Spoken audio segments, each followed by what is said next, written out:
Hello future doctors. Myself Himanshu Bora, final year MBBS student at JLNMC Ajmer.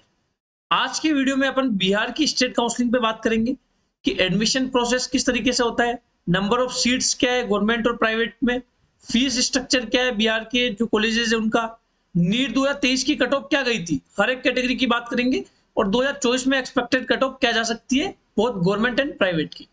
ठीक है, तो video and तक देखना, चैनल को सब्सक्राइब कर देना। तो चलो हम वीडियो में आगे बढ़ते हैं। वीडियो स्टार्ट करने से पहले मैं आपको बता देता हूं, हमारा टेलीग्राम चैनल है बायोमेडिकोस का, उसका लिंक आपको डिस्क्रिप्शन में मिल जाएगा, वहां जाके ज्वाइन कर लीजिएगा, क्योंकि सारे counselling regarding notifications, updates, cut off और सारी इंफॉर्मेशन आपको टेलीग्राम चैनल पे मिलती रहेगी। ठीक है, अब स्टार्ट करते हैं अपन बिहार स्टेट काउंसलिंग की। बिहार एक हाई कट ऑफ स्टेट है। हाई कट ऑफ स्टेट का मतलब होता है जिसकी cut off all India quota से भी ज्यादा जाती है। मतलब बिहार के स्टेट के 85% कोटा की कट ऑफ ऑल इंडिया के 15% कोटा की कट ऑफ से ज्यादा जाती है। इसमें अपन एडमिशन प्रोसेस देखेंगे, नंबर ऑफ सीट्स देखेंगे गवर्नमेंट और प्राइवेट में, फी स्ट्रक्चर क्या है वो देखेंगे, बिल्कुल ऑथेंटिक इंफॉर्मेशन मिलेगी आपको। 2023 में क्या कट ऑफ गई थी वो देखेंगे और 2024 में एक्सपेक्टेड कट ऑफ क्या जा सकती है वो भी अपन देखेंगे। कुछ बेसिक इंफॉर्मेशन देख लेते हैं सबसे पहले अपन, क्योंकि अपन को कोई भी चीज स्टार्ट करने से पहले उसका बेस पता होना चाहिए, बेसिक इंफॉर्मेशन आपके पास होनी चाहिए। वेबसाइट मैं आपको बता देता हूं, बिहार की स्टेट काउंसलिंग की वेबसाइट है bceboard.br.government.in। ये उसकी साइट है जहां बिहार की स्टेट काउंसलिंग होगी। ठीक है, नेक्स्ट देख लेते हैं बॉन्ड। आप सभी के लिए खुशखबरी है, बिहार में कोई बॉन्ड नहीं है, नहीं तो डिसकंटिन्यूएशन बॉन्ड है, नहीं सर्विस बॉन्ड है। तो काफी अच्छी चीज है ये कि आपको कोई बॉन्ड पे करना नहीं होगा। ठीक है, बात करें बिहार की तो एक ओपन स्टेट है। ओपन स्टेट का मतलब होता है अदर स्टेट के कैंडिडेट भी बिहार के प्राइवेट कॉलेजेस के अंदर अप्लाई कर सकते हैं, और एक हाई कट ऑफ स्टेट है। ठीक है, नेक्स्ट बात करते हैं अपन काउंसलिंग प्रोसेस की। कुछ बेसिक इंफॉर्मेशन मैं आपको प्रोवाइड कर देता हूं। ये डाटा जो मैं आपको बता रहा हूं ये 2023 की बेसिस पे सारी इंफॉर्मेशन मैं आपको प्रोवाइड कर रहा हूं। 2022 में कुछ नियम अलग थे, उनमें चेंजेस हुए 2023 में, इस साल 2024 में भी कुछ चेंजेस हो सकते हैं, लेकिन 2023 में जो चीजें थी वो मैं आपको बता रहा हूं। राउंड 1 ऑनलाइन होता है, 2023 में ऑनलाइन हुआ था। ठीक है, 24 में आपको चेंजेस देखने को मिल सकते हैं। लगभग इंफॉर्मेशन सारी सेम रहती है, कुछ थोड़े बहुत चेंजेस आपको देखने को मिल सकते हैं। राउंड 2 ऑनलाइन होता है। राउंड 3 जिसको कि मॉपअप राउंड बोलते हैं, ये ऑफलाइन होता है, और कुछ सीटें यदि राउंड 3 में भी रह जाती है तो उसके लिए होता है स्टे वैकेंसी राउंड, जो कि ऑफलाइन होता है। ठीक है, सबसे इंपॉर्टेंट बात, रजिस्ट्रेशन आप सिर्फ और सिर्फ राउंड 1 और राउंड 3 में कर सकते हो। आप चाहो कि राउंड 2 में आप रजिस्ट्रेशन कर दो तो ऐसा नहीं होगा। किसी ने राउंड 1 और राउंड 2 दोनों में रजिस्ट्रेशन नहीं किया, राउंड 2 में तो आप कर ही नहीं सकते हो, तो किसी ने राउंड 1 में रजिस्ट्रेशन नहीं किया तो वो फिर डायरेक्ट मॉपअप राउंड में ही रजिस्ट्रेशन कर सकता है, यानी कि राउंड 3 में रजिस्ट्रेशन कर सकता है। और जिन्होंने तीनों राउंड में रजिस्ट्रेशन नहीं किया, ना राउंड 1 में किया, ना राउंड 2 में किया, ना राउंड 3 में किया, तो वो स्टे वैकेंसी राउंड में तो रजिस्ट्रेशन कर ही नहीं सकता। तो रजिस्ट्रेशन की आपके पास जो आप रजिस्ट्रेशन सिर्फ राउंड 1 और राउंड 3 में ही कर सकते हो। ठीक है, रजिस्ट्रेशन फी आपको मैं बता देता हूं, जो कि नॉन रिफंडेबल होती है ना। गवर्नमेंट प्लस प्राइवेट है ना, दोनों की यूआर, बीसी, ईबीसी और ईडब्ल्यूएस कैटेगरी में 1200 रुपए लगती है। एससी, एसटी और डीक्यू जो कोटा है उसमें 600 रुपए लगती है गवर्नमेंट के लिए। एससी, एसटी और डीक्यू कैटेगरी में प्राइवेट के लिए वही 1200 रुपए लगती है। तो मतलब यूआर, बीसी, ईबीसी और ईडब्ल्यूएस में तो गवर्नमेंट प्लस प्राइवेट दोनों की 1200 रुपए रजिस्ट्रेशन फी है। एससी, एसटी, डीक्यू में गवर्नमेंट के लिए 600 रुपए और प्राइवेट के लिए 1200 रुपए। ठीक है, जो कि नॉन रिफंडेबल है। बात करते हैं सिक्योरिटी डिपॉजिट की, ये होता है रिफंडेबल, आपको फिर से पैसे रिफंड हो जाते हैं यदि आप सही तरीके से काउंसलिंग कराते हो तो। गवर्नमेंट की है ना, एमबीबीएस, बीडीएस और वेटनरी तीनों, यूआर और ईडब्ल्यूएस में सिक्योरिटी डिपॉजिट आपको कराना पड़ता है 10,000 रुपीज का। एससी, एसटी, बीसी और ईबीसी, बीसी मतलब बैकवर्ड क्लासेस और ईबीसी मतलब एक्सट्रीमली बैकवर्ड क्लासेस, उसकी जो सिक्योरिटी डिपॉजिट आपको उस कैटेगरी में जो करवाना पड़ता है वो है 5,000। ठीक है, गवर्नमेंट की मैं बात कर रहा हूं। प्राइवेट एमबीबीएस के लिए सिक्योरिटी डिपॉजिट आपको 2 लाख रुपीज का करवाना पड़ता है, और प्राइवेट बीडीएस के लिए आपको 50,000 रुपीज का सिक्योरिटी डिपॉजिट करवाना होता है, सभी कैटेगरीज के लिए ना। प्राइवेट एमबीबीएस के लिए सभी कैटेगरी का 2 लेके प्राइवेट बीडीएस के लिए सभी कैटेगरी का 50,000। अब जो ये प्राइवेट एमबीबीएस का 2 लाख का डिपॉजिट कराएगा वो गवर्नमेंट की भी करा सकता है साथ में ना, प्राइवेट बीडीएस का करा रहा है तो वो गवर्नमेंट की भी करवा सकता है, ठीक है। लेकिन यदि आप प्राइवेट का ऑप्शन चूज करते हो तो आपको फिर सिक्योरिटी अमाउंट जो मैंने आपको बताया ये जमा करवाना होगा, ऑनलाइन ही होगा ना सिक्योरिटी डिपॉजिट। राउंड 1 बिहार में पहले फ्री एग्जिट नहीं होता था, लेकिन 2023 से राउंड 1 फ्री एग्जिट हो चुका है ना। राउंड 1 में आपको यदि कोई सीट मिली है तो आप उसको छोड़ सकते हो, फ्री एग्जिट राउंड है। राउंड 1 से राउंड 2 आप अपग्रेड करा सकते हो। यदि राउंड 2 में आपको कॉलेज मिला और आपने ज्वाइन कर लिया तो आपकी काउंसलिंग ओवर। राउंड 2 से राउंड 3 में कोई अपग्रेडेशन भी नहीं है और फर्दर आप किसी राउंड में फिर पार्टिसिपेट भी नहीं कर सकते। ये मैंने ब्रोशर लिया है जो बिहार का प्रोस्पेक्टस आया था उससे मैंने ये सारी इंफॉर्मेशन ली है, ठीक है, जो 2023 में आया था। 2024 की जब काउंसलिंग स्टार्ट होगी तो फिर से नया 2024 का प्रोस्पेक्टस आएगा। हर एक स्टेट कोटा का भी आता है और एमसीसी का भी आता है, ठीक है। ये देखो 4 राउंड होते हैं, round 1 round 2 mop up for stay vacancy, round 1 और राउंड 2 ऑनलाइन होते हैं, राउंड 3 और राउंड 4 ऑफलाइन होते हैं, ठीक है। इसमें देख सकते हो आप सारी चीजें लिख रखी है इन्होंने, ये लिख रखा है इन्होंने, देखो after publication of first round seat allotment result the candidate who are allotted a seat shall download their provisional allotment letter by login or counseling portal before downloading provisional allotment letter. It is necessary for candidate to give option for upgradation, yes or no. मान लो आपने round 1 के अंदर registration कर दिया, choice filling कर दी और आपको कोई कॉलेज अलॉट हो जाता है। यदि आपको कॉलेज अलॉट होता है तो आपको जो अलॉटमेंट लेटर होता है उसको डाउनलोड करने से पहले आपको राउंड 1 का यदि कॉलेज है उसको आपको अपग्रेड कराना है कि नहीं कराना है, उसमें आपको विलिंगनेस जो होता है वो फिल करना होता है, यस और नो। यदि आप राउंड 1 को कॉलेज को अपग्रेड कराना चाहते हो तो यस कर देना और नहीं कराना चाहते हो तो नो कर देना। ये ऑनलाइन ऑप्शन आता है, फिर आपको अलॉटमेंट लेटर राउंड 1 का डाउनलोड कर लेना है। फिर आगे देखो आप क्या लिख रखा है, the candidate who get allotted a seat during round 1 of counselling given their upgradation for round 2 counselling is no. यदि वो नो दे देता है then candidate will have to report physically of their reporting centre within schedule period of printed in provisional allotment order of round 1 counselling with required original documents for identity documents verification. Round 1 में यदि आपको college मिल जाता है उस college में जाके documents और फी आपको सबमिट करनी होती है। एक टाइम पीरियड दिया जाता है आपको 4 से 5 दिन का, उसी टाइम पीरियड में आपको फिजिकली वहां जाके रिपोर्ट करना होता है। After document verification if the candidate is found eligible he will take admission. यदि डॉक्यूमेंट वेरीफाई सही तरीके से हो जाते हैं तो फिर आप एडमिशन के लिए एलिजिबल होते हो। आपको फीस और सभी ओरिजिनल डॉक्यूमेंट्स वहां रिपोर्टिंग सेंटर पे रिटर्न करवा के आने होते हैं, ठीक है। इस तरीके से फिर आपको वहां पे एक डॉक्यूमेंट वेरिफिकेशन स्लिप मिल जाती है, वो आपको ले लेनी है और उस स्लिप को आपको संभाल के रखना है, वो आपके आगे फर्दर काउंसलिंग में भी काम आएगी। In case of seat allotted in round 1 counselling is retain in round 2 counselling then the candidate will have to report physically to their reporting centre within schedule period as printed on provisional allotment letter of round 2 counselling with their round 1 document verification slip and will have admission to pay requisite fee. इसका मतलब है कि round 1 में आपको मान लो कोई भी college मिला, आपको मान लो राउंड 1 में आईजीएमसी पटना मिल गया, मैं बिहार की बात कर रहा हूं। फिर राउंड 2 के लिए आपने अपग्रेडेशन करवाया, राउंड 2 में भी आपको आईजीएमसी पटना मिल गया, सेम कॉलेज मिल गया, तो आपको क्या करना है, फिर से उस कॉलेज में जाना है। डॉक्यूमेंट्स तो आपके सबमिट है ही और आपको क्या करना है, जो आपको वेरिफिकेशन स्लिप मिली थी डॉक्यूमेंट्स की वो आपको सबमिट करवानी है। इन case of upgraded seat allotted in round 2 the candidate will have to collect their all submitted documents from round 1 reporting center, then will have to provide physically to their reporting center within scheduled period to the provisional allotment letter of round 2 counseling with all required documents in original and round 1 document verification slip for identity and document verification. After document verification, if the candidate is found to eligible, take original documents will return at the reporting center and will have to take admission with payment of requisite fee. इसका मतलब है round 1 में आपको IGMC Patna मिला, round 2 में आपको PMCH Patna मिल जाता है। एग्जांपल दे रहा हूं, तो आपको क्या करना है, यदि आपको पीएमसीएच पटना चाहिए तो आपको क्या करना है, राउंड 1 में जो कॉलेज मिला था आईजीएमसी पटना, फिर से आपको वहां पे जाना है, सारे डॉक्यूमेंट्स आपको जो ओरिजिनल आपने प्रोवाइड किए थे वो लेने हैं, जो आपने फीस का डीडी प्रोवाइड किया था उनको वो वापस लेना है और वो सारी चीजें लेके आपको राउंड 2 के अंदर सारे ओरिजिनल डॉक्यूमेंट्स प्लस जो फीस अमाउंट है, अब आईजीएमसी पटना का जो फीस था वो अलग था, उसको क्या करना है, डीडी से आपको फिर से आपको कैश करवा लेना है बैंक में जाके, फिर से पीएमसीएच पटना के लिए आपको डीडी बनवाना है और वो डीडी जो ओरिजिनल डॉक्यूमेंट्स है प्लस और आपको जो डॉक्यूमेंट वेरिफिकेशन स्लिप मिली थी राउंड 1 में जब आप कॉलेज रिपोर्टिंग करने गए थे, वो तीनों चीजें लेके आपको पीएमसीएच पटना जाना है। समझ आ गया आपको?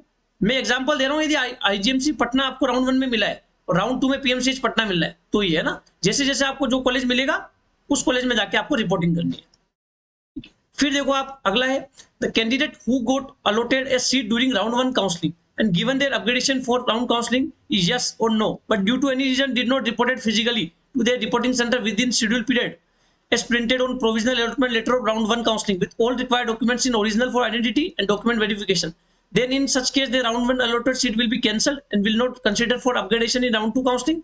If given their upgradation for round 2 counseling is yes but will be eligible for fresh round choice filling for round 2 counseling, such candidate will also be treated as free exit from round 1 counseling. आपको मतलब round 1 में कोई college मिल गया, आपने willingness form जब आप online होता है यस और नो दोनों फिल कर दिया, लेकिन यस और नो में से आपने कोई भी चूज किया, लेकिन आप फिजिकली डॉक्यूमेंट सबमिट नहीं करा के आए, आप रिपोर्ट नहीं करा के आए, तो आपकी राउंड 1 की सीट कैंसिल हो जाएगी। ठीक है, ऐसा माना जाएगा कि आपने फ्री एग्जिट कर दिया है क्योंकि आप फिजिकली डॉक्यूमेंट्स वेरिफिकेशन करने के लिए उस कॉलेज में नहीं गए। तो आप फिर से राउंड 2 के अंदर चॉइस फिलिंग करो, फ्रेश चॉइस फिलिंग, फिर जो आपको कॉलेज अलॉट होगा फिर वो आपका, आप यदि रिपोर्ट करते हो तो वो कॉलेज आपका फाइनल होगा, यदि नहीं करते हो तो आपका सिक्योरिटी अमाउंट फॉरफिट हो जाएगा। After joining the allotted seat in round 2 the candidate will not eligible to participate in any further round of counselling. यदि राउंड 2 में आपको कोई सीट मिल गई और आपने वहां जाके ज्वाइन कर ली तो फिर आप काउंसलिंग से बाहर, आपका राउंड 2 का जो कॉलेज है वो फाइनल कॉलेज हो जाएगा। ठीक है, candidate who did not get upgradation in round 2 will continue to study in same college and seat and can not resign the set seat in round 2। Round 1 से round 2 में कोई upgradation नहीं हुआ तो आपको जो सेम कॉलेज मिला था उसी के अंदर आप एडमिशन ले सकते हो। Allotment will made through online mode for round 1 and round 2, mode of counselling will be offline. Round 1 और राउंड 2 के अंदर जो भी अलॉटमेंट होगा वो ऑनलाइन होगा, फिर मोप अप राउंड की जो काउंसलिंग होगी वो ऑफलाइन होगी। उसमें आपको सिक्योरिटी अमाउंट नहीं जमा करवाना होता है, उसमें आपको जो फीस होता है उसका डीडी बनवा के लेके जाना होता है। फिर देखो आप, fresh choice filling modification can be done for round 2 counselling by all eligible following candidates who are included in merit list of UG MEC 2023 and are eligible but did not completed choice filling process on counseling process of round 1 counseling। किसी ने round 1 के अंदर choice filling नहीं की हो तो वो round 2 में कर सकता है। Who allotted seat in round 1 counseling taken free exit within prescribed date। Round 1 में सीट मिली लेकिन उसने फ्री एग्जिट कर दिया, वो भी राउंड 2 के अंदर पार्टिसिपेट कर सकता है। Who have been allotted in seat round 1 counseling either with upgradation just or no but not reported at reporting center। Round 1 में सीट मिली, आपने अपग्रेडेशन में यस और नो किया हो, लेकिन आपने यदि वहां जाके रिपोर्ट नहीं किया फिर भी आप राउंड 2 के लिए एलिजिबल हो। इसका मतलब है राउंड 1 फ्री एग्जिट है, आपकी इच्छा हो तो आप डॉक्यूमेंट्स वेरिफिकेशन के लिए रिपोर्ट करवा सकते हो, नहीं करवाना है आपको तो आप नहीं करवाइए। ठीक है, who have allotted a seat in round 1 counseling and given their upgradation yes as well as completed the process of document verification। Round 1 में आपको सीट मिली, अपग्रेडेशन के लिए यस किया, आपने राउंड 1 के अंदर जाके रिपोर्ट कर दिया तो राउंड 2 के अंदर आप एलिजिबल हो पार्टिसिपेट करने के लिए, फ्रेश चॉइस फिलिंग करनी है। Whose round 1 counseling allotted seat cancelled due to discrepancy generation during document verification। आप राउंड 1 के अंदर आपको कॉलेज मिल गया, आप वहां डॉक्यूमेंट सबमिट करने गए और कुछ भी डॉक्यूमेंट में आपकी प्रॉब्लम हुई तो आपकी राउंड 1 की सीट कैंसिल हो जाएगी, वो कैंडिडेट भी राउंड 2 के अंदर एलिजिबल है पार्टिसिपेट करने के लिए। ठीक है, और किसी को राउंड 1 में कोई सीट नहीं मिली वो भी राउंड 2 के अंदर एलिजिबल है। On the basis of online choice filling of the candidate provisional seat allotment order will be issue. Final seat allotment admission will be subject to verification of their identity, original certificate at reporting center fixed by the board।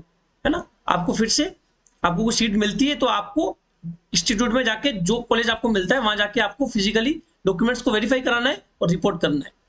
ठीक है, फिर देखो, before downloading of provisional allotment letter it is necessary for those candidate who want to upgrade their allotted seat to give willingness for upgradation yes और no. ठीक है, आपको round 1 से round 2 में अपग्रेड कराना है या नहीं कराना है, आपको विलिंगनेस यस और नो आपको देना है। मतलब आप यदि अपग्रेड करना चाहते हो तो आपको यस करना है ना। यदि आप राउंड 1 से राउंड 2 के अंदर अपग्रेड कराना चाहते हो और आपने नो कर दिया तो प्रॉब्लम तो कुछ नहीं होगी, लेकिन आपको ये चीज नहीं करनी है। आप यदि अपग्रेड कराना चाहते हो तो यस फिल कीजिए। If candidate opted for upgradation in round 1 but his seat of round 1 is written in round 2 then it cannot quit the seat। Round 1 से राउंड 2 के लिए अपग्रेडेशन कराने गए, राउंड 1 का कॉलेज ही आपको मिल गया तो आपके राउंड 1 की सीट फाइनल होगी। ठीक है, candidate allotted to institution in round 1 round 2 will be treated as admitted except those candidate who avail the option of free exit in writing after round 1। ये चीज है। ठीक है, ये सारी चीजें बता दी है। अब देखो ये बहुत इंपॉर्टेंट पॉइंट है, ये जो पॉइंट है बहुत इंपॉर्टेंट पॉइंट है। एक कैंडिडेट, मैं आपको आराम से धीरे धीरे के सारी चीजें बता रहा हूं क्योंकि ये बहुत इंपॉर्टेंट चीज है, फिर आपको मैं थोड़ा सा समराइज भी कर दूंगा।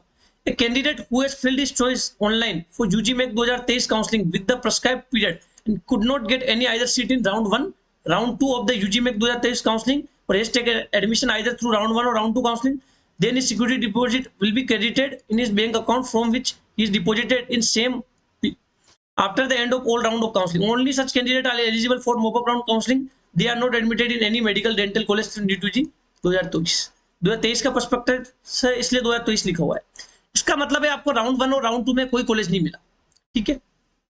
तो आपका जो सिक्योरिटी अमाउंट कटा था गवर्नमेंट के लिए 10,000 और general OBC candidate, general EWS candidate के लिए था, एससी एसटी के लिए जो 5,000 था, गवर्नमेंट कॉलेजेस के लिए, प्राइवेट कॉलेजेस के लिए 2 लाख था, प्राइवेट डेंटल कॉलेजेस के लिए 50,000 था। वो सिक्योरिटी अमाउंट आपके बैंक अकाउंट में फिर से आ जाएगा।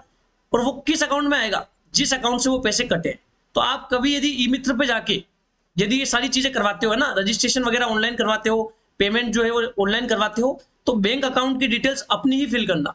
कई बार क्या होते हैं, बच्चे ई मित्र वालों की बैंक डिटेल फिल कर देते हैं, तो फिर जो सिक्योरिटी डिपॉजिट है वो ई मित्र वाले अकाउंट में आएगा, फिर वो मना कर देते हैं ई मित्र वाले कि हमारे अकाउंट में कोई ऐसा पेमेंट नहीं आया। इसलिए जब भी आप ये सब चीजें करो तो सिर्फ अपना या अपनी फैमिली का किसी का अकाउंट आपको वहां पे जमा करवाना है ना, अकाउंट से आपको पैसे कटवाने अपने या अपनी फैमिली के किसी अकाउंट से, ठीक है। फिर देखो किस कंडीशन में फॉरफिट होगा। If candidate does not take admission on retained seat of round 1, upgraded seat of round 2 और fresh allotment in seat round 2, ठीक है। राउंड 1 में कोई सीट ले ली, उसको अपग्रेड करे राउंड 2 में, राउंड 2 में भी यदि उसको वही सीट मिल जाती है, यदि वो सीट को छोड़ता है तो उसका सिक्योरिटी अमाउंट फॉरफिट हो जाएगा। राउंड 1 से राउंड 2 में अपग्रेड हो गया, फिर भी यदि वो सीट को छोड़ता है तो भी यदि वो सीट को छोड़ता है तो उसका सिक्योरिटी अमाउंट फॉरफिट हो जाएगा। फ्रेश अलॉटमेंट हुआ होता है किसी को राउंड 2 के अंदर, यदि उसको भी उस सीट को छोड़ता है तो उसका सिक्योरिटी अमाउंट फॉरफिट हो जाएगा। If candidate found not eligible during round 2 counselling document verification, आप पता लगा कि आपके डॉक्यूमेंट ही वेरीफाई नहीं हुए ना, आपने मतलब कास्ट सर्टिफिकेट, जैसे आपने कॉलेज आपने जनरल से, आप ओरिजिनली जनरल से हो लेकिन आपने ईडब्ल्यूएस वहां फिल कर दिया और ईडब्ल्यूएस से आपको कॉलेज अलॉट हो गया, फिर आप डॉक्यूमेंट वेरिफिकेशन के लिए जब कॉलेज में गए तो वहां पे आपको रिजेक्ट कर दिया, तो भी आपका सिक्योरिटी अमाउंट फॉरफिट हो जाएगा। समझ आ गया आपको? ये सारी चीजें इन्होंने बता रखी है, ठीक है। टोटल चीज इन्होंने यही बता रखी है। तो मैं आपको सिंपल बता देता हूं, राउंड 1 फ्री एग्जिट है, राउंड 1 से राउंड 2 में आप अपग्रेड करा सकते हो। राउंड 1 में आपको कुछ सीट मिलती है ना, तो आप उसको छोड़ भी सकते हो, है ना। यदि आप छोड़ देते हो तो आपका सिक्योरिटी अमाउंट फॉरफिट हो जाता है। यदि राउंड 2 की सीट को आप ज्वाइन कर लेते हो, है ना, तो फिर आप फर्दर किसी भी राउंड ऑफ काउंसलिंग से पार्टिसिपेट नहीं कर सकते हो, फिर सभी राउंड से आप बाहर हो जाते हो। आपको राउंड 1 और राउंड 2 दोनों में सीट नहीं मिली तो आप डायरेक्टली मोपअप में आ जाते हो, मोपअप में आपको रजिस्ट्रेशन करना पड़ता है, ठीक है। इस तरीके से ये पूरी प्रोसेस होती है। फिर भी आपको कोई डाउट रह जाता है तो आप कमेंट सेक्शन में बता सकते हैं। बात करते हैं डॉक्यूमेंट्स की। जब आपको कॉलेज मिल जाता है, आप फिजिकली जब रिपोर्ट करने जाते हो तो जो आपको डॉक्यूमेंट्स की जरूरत होती है वो ये डॉक्यूमेंट्स है। ओरिजिनल एडमिट कार्ड, है ना, नीट 2023 का, इसलिए 2023 का बता रहा हूँ, 2024 इस बार 2024 है तो 2024 का आपको एडमिट कार्ड लेके जाना होगा। जो आपका रिजल्ट होगा 2024 का वो लेके जाना होता है आपको क्लास 12 क्लास 10 की मार्कशीट लेके जानी होती है। रेजिडेंशियल सर्टिफिकेट मतलब डोमिसाइल आपको लेके जाना होता है। कास्ट सर्टिफिकेट आपको लेके जाना पड़ता है, ठीक है। सारी ओरिजिनल चीजें लेके जानी होती है, ठीक है। आपको पासपोर्ट साइज फोटोग्राफ्स लेके जानी होती है जो कि आपकी एडमिट कार्ड पे आपने आई है ना, जो आपने चिपकाई है वहां पे। और आपको जो ऑनलाइन एप्लीकेशन फॉर्म है वो आपको लेके जाना होता है। आधार कार्ड, आपको कोई आईडी प्रूफ लेके जाना होता है। और यदि आप किसी कास्ट से बिलोंग करते हो, ईडब्ल्यूएस से, तो ईडब्ल्यूएस का सर्टिफिकेट लेके जाना होता है। पीएच से बिलोंग करते हो तो पीएच का सर्टिफिकेट लेके जाना होता है। इस तरीके से ये सारे डॉक्यूमेंट्स आपको फिजिकली लेके जाने होते हैं ओरिजिनल, ठीक है। अब बात करते हैं ना, ये जो प्रोस्पेक्टस है उसी में ये सारी ऑथेंटिक इंफॉर्मेशन जो है उसी के थ्रू मैं आपको प्रोवाइड कर रहा हूं, जो प्रोस्पेक्टस में आई है ना। टोटल गवर्नमेंट कॉलेजेस की बात करें अपन तो 12 तो गवर्नमेंट मेडिकल कॉलेज है और 2 गवर्नमेंट डेंटल कॉलेज है, ठीक है। पीएमसीएच पटना सीट भी लिखी हुई है यहाँ पे, देख सकते हो आप, 200 सीटें हैं, सेंट्रल नॉमिनी मतलब सेंट्रल पूल कोटा में 5 सीट है, ऑल इंडिया कोटा के थ्रू 30 सीट्स फिल होती है, ठीक है। और काउंसलिंग में जो स्टेट कोटा के थ्रू जो सीट फिल होगी 85% सीट है, वो 165 है, ठीक है, जो कि बिहार के बच्चे ही ले पाएंगे जिसमें एडमिशन।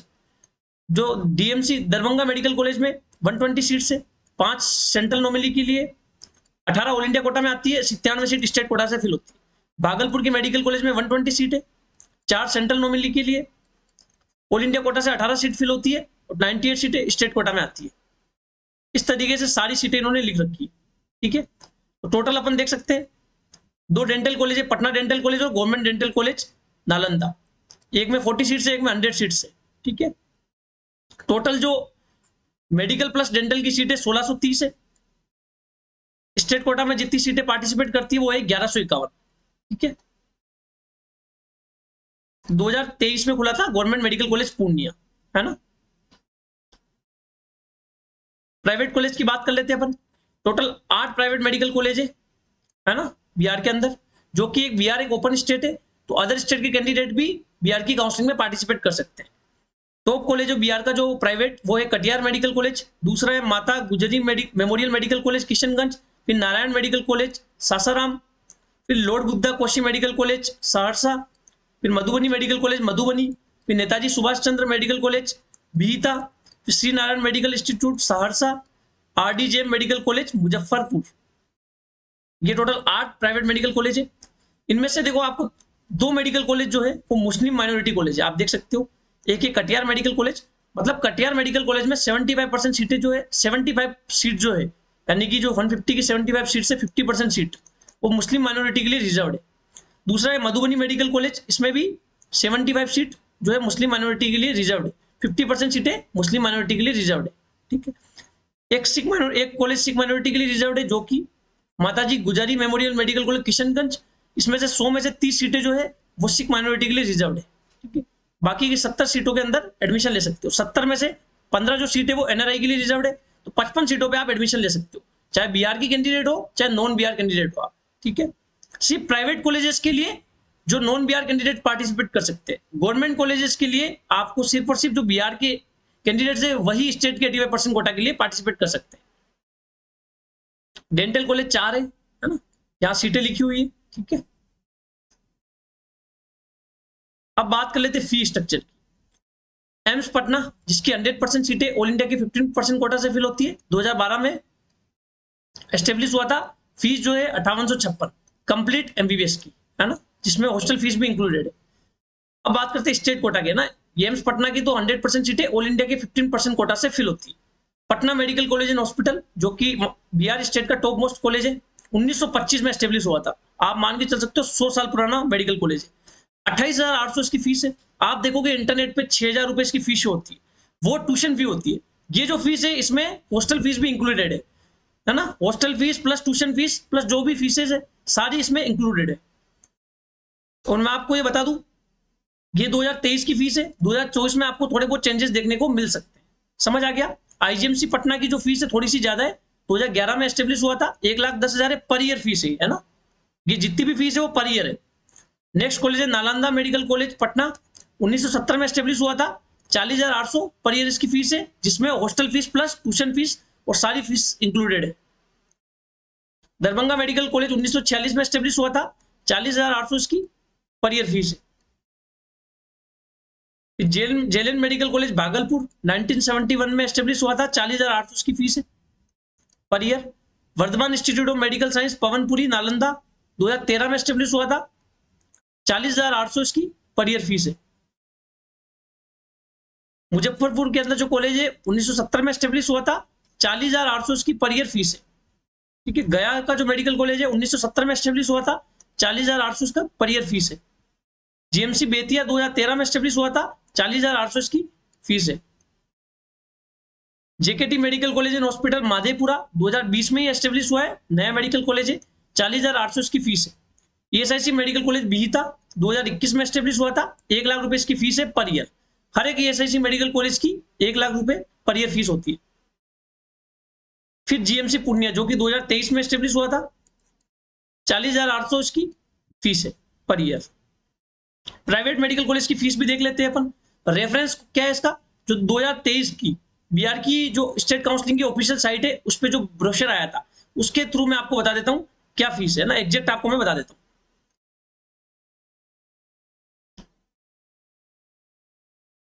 है ना, ताकि आपको एग्जैक्ट आइडिया लग जाए पूरा। कि मैंने ओपन कर दिया कि हर एक मेडिकल कॉलेज की, प्राइवेट मेडिकल कॉलेज की फीस मेंशन है, जो बिहार की ऑफिशियल साइट पे आया था, बिल्कुल ऑफिशियल है ना, बिल्कुल आप बिलीव कर सकते हो 2023 में यही फीस थी। मधुबनी मेडिकल कॉलेज है प्राइवेट, इसकी देख लो आप, ट्यूशन फी है 13,50,000 पर एनम, डेवलपमेंटल फीस 50,000 और लगेगी, हॉस्टल फीस 3 लाख रुपए, ट्रांसपोर्टेशन फीस 50,000 रुपए, रिफंडेबल सिक्योरिटी डिपॉजिट 1 लाख रुपए। तो आप फीस टोटल जोड़ोगे आप तो कितनी होगी, 17,50,000 पर ईयर। आप देखोगे काफी सारे यूट्यूबर्स या काउंसलर्स वीडियो के अंदर सिर्फ 13,50,000 बता देते हैं, इसलिए आपको अच्छे से सारी चीजें समझनी है ना। प्राइवेट कॉलेजेस के अंदर काफी सारी अलग से फीस भी लगती है, हॉस्टल फीस हो गई, ट्रांसपोर्टेशन फी हो गई, डेवलपमेंट फीस हो गई, है ना, तो ये सारी चीजें आपको देखनी है अच्छे से। तो फीस जो लगेगी 17,50,000 लगेगी, और 1 लाख रुपए आपको सिक्योरिटी डिपॉजिट लगेगा जो कि रिफंडेबल होगा। आपकी जब डिग्री कंप्लीट हो जाएगी तो आपको फिर से 1 लाख रुपए रिफंड हो जाएंगे। एनआरआई की फीस लिख रखी है $21,000, है ना, लिख भी रखा, ट्यूशन फी की 4.5 साल के लिए पे करनी है, डेवलपमेंटल फी 4.5 साल के लिए फी पे करनी है, और ट्रांसपोर्टेशन फी आपको 5.5 साल के लिए पे करनी है, मतलब 1 साल की और आपको पे करनी पड़ेगी 50,000। समझ रहे हो, सारी चीजें लिख रखी है, अच्छे से पढ़ो आप। फिर से 2024 के लिए प्रोस्पेक्टस आएगा, है ना, तब आप अच्छे से पढ़िएगा, आपको फिर और जो 2024 में जो फी होगी उसका आइडिया लग जाएगा। जिन्होंने आईएफएससी कोड दे रखा है ना, उनके ब्रांच का नाम दे रखा है, सब कुछ दे रखा है। दूसरा है कटिहार मेडिकल कॉलेज, जो कि बिहार का टॉप मोस्ट मेडिकल कॉलेज है। इसमें फीस देख सकते हो, जनरल के लिए 9,35,000 per annum tuition fee, developmental fees की थोड़ी ज्यादा है, 1,20,000 है, हॉस्टल फीस 2.5 लाख है, स्टूडेंट सर्विस एंड अम्यूनिटीज फी है 50,000, और रिफंडेबल सिक्योरिटी डिपॉजिट है 1 लाख। तो टोटल जो पेएबल अमाउंट कितना होगा, 14,55,000। समझ आ गया आपको, इसमें से 1 लाख रुपए आपको फिर से रिफंड हो जाएंगे। ठीक है, मुस्लिम माइनॉरिटी कॉलेज है तो उसकी भी सेम फीस है।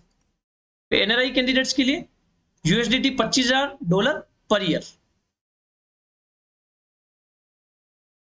ठीक है, ये 2023 का जो प्रोस्पेक्टस आया था उसमें ये सारी चीजें लिखी हुई थी। आप देखो ऊपर जो मैंने बताया था आपको, कॉलेज मधुबनी कॉलेज, उसमें डेवलपमेंटल फीस 5.5 साल की लग रही थी, इसके अंदर 4.5 साल की डेवलपमेंटल फीस लगेगी, ट्यूशन फीस भी 4.5 साल की लगेगी।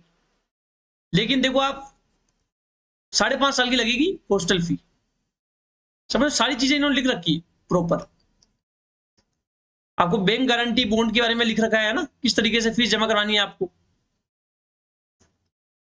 ये इन्होंने अपनी इंफॉर्मेशन दे रखी है कॉलेज की बैंक डिटेल से। नेक्स्ट है नारायणा मेडिकल कॉलेज, इसमें आप देख सकते हो फीस जो है 10,38,000 पर ईयर, हॉस्टल फी जो है 3 लाख है, ट्रांसपोर्टेशन 1.5 लाख है, एडमिशन चार्ज 50,000 है। इस तरीके से ये फीस इन्होंने दे रखी है। ठीक है, नेताजी सुभाष चंद्र मेडिकल कॉलेज की देख लेते हैं अपन, प्राइवेट मेडिकल कॉलेज है, 15,50,000 इसकी ट्यूशन फी है, हॉस्टल फीस 2 लाख है, मेस चार्जेस 1,20,000 है, ट्रांसपोर्टेशन फीस 50,000 है।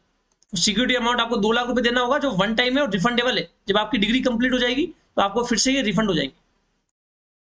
ठीक है, नेक्स्ट है Buddha institute of dental science, है ना, कि डेंटल कॉलेज है, इसकी फीस, ट्यूशन फीस है 3,21,000, लाइब्रेरी जो चार्ज है उसका 45,000 है, टोटल जो योग है 5 लाख रुपए आपको पे करने होंगे। डेंटल कॉलेज है ना।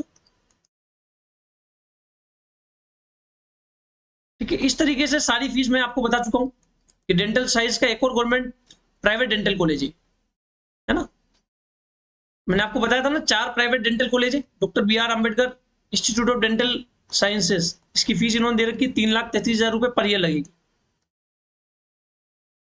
ये अपना मेडिकल कॉलेज है, आरडीजेएम मेडिकल कॉलेज एंड हॉस्पिटल,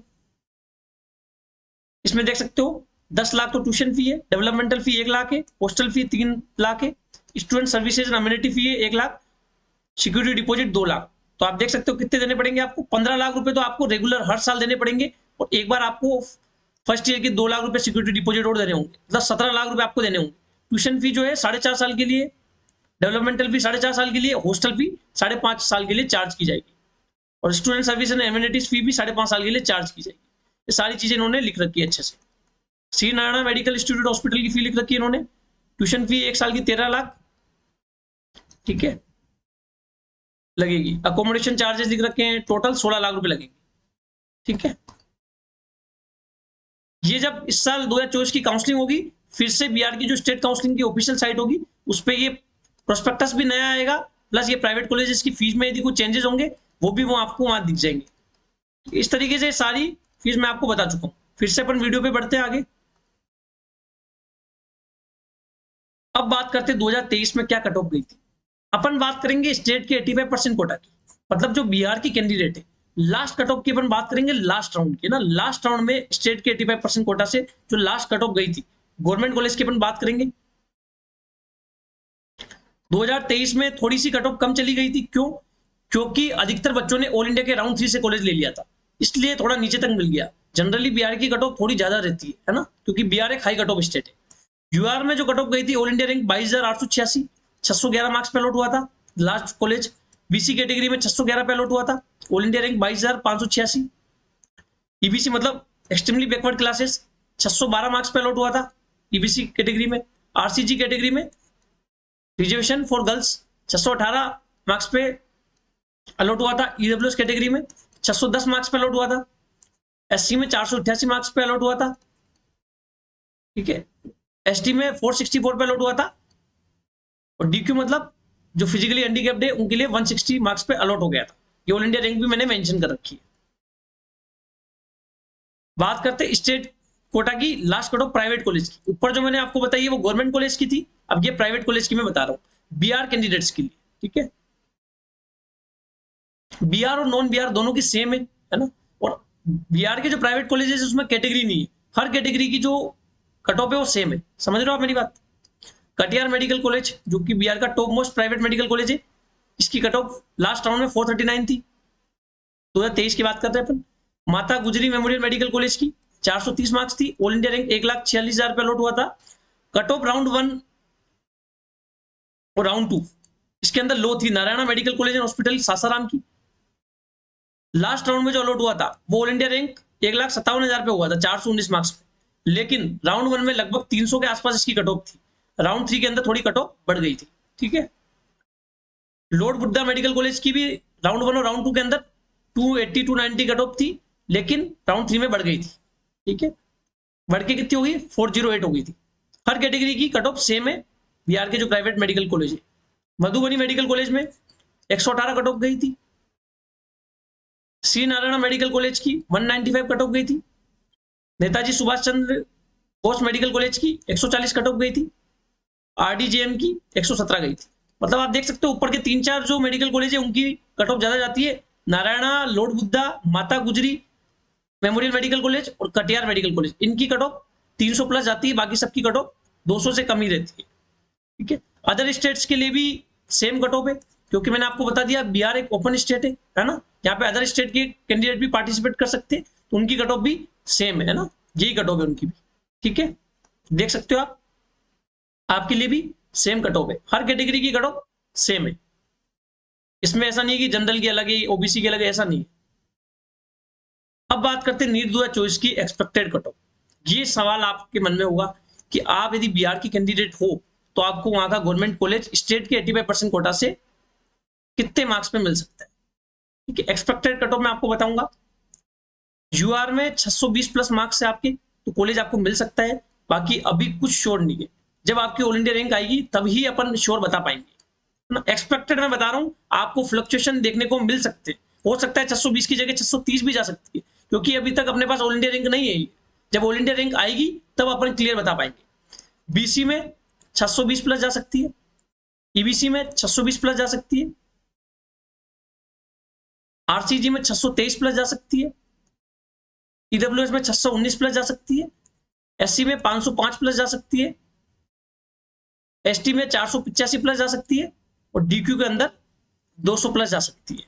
बात करें प्राइवेट कॉलेजेस की, तो प्राइवेट कॉलेजेस में आपके यदि 200 से ज्यादा नंबर है तो आपको बिहार का कोई भी प्राइवेट कॉलेज, कोई ना कोई प्राइवेट कॉलेज आपको मिल जाएगा। कटिहार मेडिकल कॉलेज चाहिए आपको प्राइवेट, तो आपके लगभग 470 प्लस मार्क्स होने चाहिए, तो आपको कटिहार मिल जाएगा। बाकी के जो बिहार के नीचे के जो प्राइवेट मेडिकल कॉलेज है उनकी कट ऑफ आप लगभग 200 तक मान सकते हो। समझ आ गया आपको? यदि 200 से आपके ऊपर मार्क्स है तो बिहार का कोई न कोई आपको प्राइवेट मेडिकल कॉलेज मिल जाएगा। ठीक है, 2024 में बता रहा हूँ। समझ आ गया आपको? गवर्नमेंट कॉलेजेस की मैंने एक्सपेक्टेड कट ऑफ आपको बता दी है, एक्सपेक्टेड बताया है, थोड़े बहुत चेंजेस आपको देखने को मिल सकते हैं, है ना। जब तक अपने पास ऑल इंडिया रैंक नहीं आ सकती तब तक अपन कुछ क्लियर नहीं कर सकते। अब यदि आपको बायोमेडिको से जुड़ना है, बायोमेडिको से काउंसलिंग करानी है ना, तो आप जुड़ सकते हो। बायोमेडिकोस का पेड काउंसलिंग प्रोग्राम आप ज्वाइन कर सकते हो। इसके बारे में मैं आपको बता देता हूँ। हमारे 2 प्लान है, एक गोल्डन प्लान है, एक डायमंड प्लान। गोल्डन प्लान में आपको इफेक्टिव गाइडेंस मिलता है 2 एमबीबीएस डॉक्टर के द्वारा। 3 ईयर एक्सपीरियंस मैं हूँ और 6 ईयर एक्सपीरियंस मेरे ब्रदर है। ठीक है, दोनों डॉक्टर हैं। बेस्ट कॉमन प्रेफरेंस लिस्ट मिलती है आपको, कॉमन चॉइस फिलिंग लिस्ट मिलेगी, जो हर एक कैंडिडेट को मिलेगी वही आपको मिलेगी। स्टेट कोटा के 85% कोटा की भी और ऑल इंडिया की 15% कोटा की भी। तो ऑल इंडिया की 15% कोटा की तो हर एक कैंडिडेट की सेम होगी। स्टेट कोटा में जैसे आप बिहार से बिलोंग करते हो तो बिहार की मिलेगी, यूपी से बिलोंग करते हो तो यूपी की मिलेगी, है ना। हर एक स्टेट कोटा की आपको मिल जाएगी। 24/7 व्हाट्सएप असिस्टेंस मिलेगा लास्ट राउंड ऑफ काउंसलिंग तक, और एज सुन एज पॉसिबल आपको रिप्लाई किया जाएगा, है ना। बायोमेडिकोस के प्रीमियम ग्रुप में जोड़ा जाएगा। बायोमेडिकोस का प्रीमियम ग्रुप सिर्फ एनरोल कैंडिडेट के लिए बनाया जाएगा, जिसमें सारी कट ऑफ, फीस, नीट की जो पीजी की स्टेट वाइज जो सीट्स है उसका पीडीएफ, है ना, ईयर ऑफ एस्टेब्लिशमेंट का पीडीएफ, हमारे जो ओपिनियन है, सारी इंफॉर्मेशन आपको, और जो भी अपडेट्स नोटिफिकेशन होंगे वो बायोमेडिकोस के प्रीमियम ग्रुप में आपको मिलते रहेंगे। इंपॉर्टेंट पीडीएफ मिल जाएगी आपको, सारी कट ऑफ के डाटा मिल जाएगा आपको। परफेक्ट डिसीजन मेकिंग में आपकी हेल्प की जाएगी कि आपको स्टेट कोटा से सीट लेनी है, ऑल इंडिया कोटा से सीट लेनी है। क्योंकि आपको पता है यदि आप सही तरीके से काउंसलिंग नहीं कराओगे तो आपका सिक्योरिटी अमाउंट फॉरफिट हो सकता है। यदि उन चीजों से आपको बचना है तो आप बायोमेडिकोस का गोल्डन प्लान ले सकते हो। मात्र 2000 रुपी फी है, इंडिया का मोस्ट अफोर्डेबल काउंसलिंग प्रोग्राम है। नॉन रिफंडेबल फी है, वन टाइम फी 2000 रुपीज है। आपको कैसे पेमेंट करना है, ये जो नंबर आपको दिख रहे हैं ना 9521270863, इस पे आपको फोन पे, गूगल पे, पेटीएम कर सकते हो। पेमेंट करने के बाद पेमेंट का स्क्रीनशॉट सेम व्हाट्सएप नंबर पे मुझे सेंड कर दीजिए। यही मेरे व्हाट्सएप नंबर है, इस व्हाट्सएप नंबर पे आप मुझे पेमेंट का स्क्रीनशॉट सेंड कर दीजिएगा, फिर आप गोल्डन प्लेन में एनरोल हो जाओगे। डायमंड प्लेन में गोल्डन प्लेन के सारे फीचर्स तो मिलेंगे ही, प्लस आपको व्हाट्सएप असिस्टेंस की जगह कॉलिंग असिस्टेंस मिलेगा लास्ट राउंड ऑफ काउंसलिंग तक, और कॉमन चॉइस फिलिंग की जगह आपको पर्सनलाइज्ड प्रेफरेंस लिस्ट मिलेगी, ऑल इंडिया के 15% कोटा की भी और स्टेट के 85% कोटा की भी, अकॉर्डिंग टू योर प्रायोरिटीज। आपकी प्रायोरिटीज के अकॉर्डिंग बकायदा मैं आपसे कॉल पे बात करते करते आपकी जो fees, bond, near by state, उनको देखते हुए मैं आपके लिए पर्सनलाइज्ड प्रेफरेंस लिस्ट तैयार करूंगा। इसकी जो फी है वो मात्र 4000 रुपी है, नॉन रिफंडेबल फी है, one time fee. Same process है, इसी नंबर पे आपको पेमेंट करना है। पेमेंट का मोड जो रहेगा फोन पे, गूगल पे, पेटीएम रहेगा। पेमेंट करने के बाद पेमेंट का स्क्रीनशॉट मुझे व्हाट्सएप कर दीजिएगा, फिर आप डायमंड प्लेन में एनरोल हो जाओगे।